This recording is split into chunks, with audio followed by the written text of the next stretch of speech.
तर मैत्रिणींनो, हा व्हिडिओ आहे मार्गशीर्ष महिन्याच्या चौथ्या गुरुवारी देवी आईच्या व्रताचे उद्यापन होते। त्यामुळे सकाळपासूनच कामाची लगबग होती। सकाळ मस्त उंबरठ्याला हळदीचे लेपन केले, त्यानंतर पोर्चमध्ये हळदीने सारवून मस्त अशी श्रीयंत्राची रांगोळी काढली, त्यानंतर उंबरठा पूजन केले आणि त्यानंतर केली घरातील रेग्युलरची देवपूजा, त्याचबरोबर देवी आईच्या व्रताचे पूजन।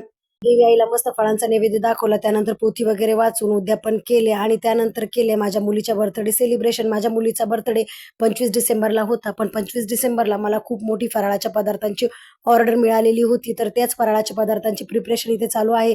तर या इथे आम्ही बनवत आहोत मोतीचूर लाडू, त्याचबरोबर चिवडा, करंजी, शंकरपाळी, रवा लाडू आणि मटरी अशा बऱ्याचशा पदार्थांच्या ऑर्डर होत्या। तर त्याच ऑर्डर पूर्ण करण्यात मला 24 डिसेंबर आणि 25 डिसेंबरचा वेळ गेला। तर याचा फुल व्लॉग आपल्या चॅनलवरती अपलोड आहे। फुल व्लॉग बघण्यासाठी खालील दिलेल्या त्रिकोणावर क्लिक करा। त्याचबरोबर अशाच नवनवीन व्लॉग्स आणि रेसिपी व्हिडिओसाठी आपल्या माधुरीज रेसिपीज अँड व्लॉग चॅनलला नक्की सबस्क्राईब करा। व्हिडिओ आवडल्यास लाईक, शेअर आणि सबस्क्राईब।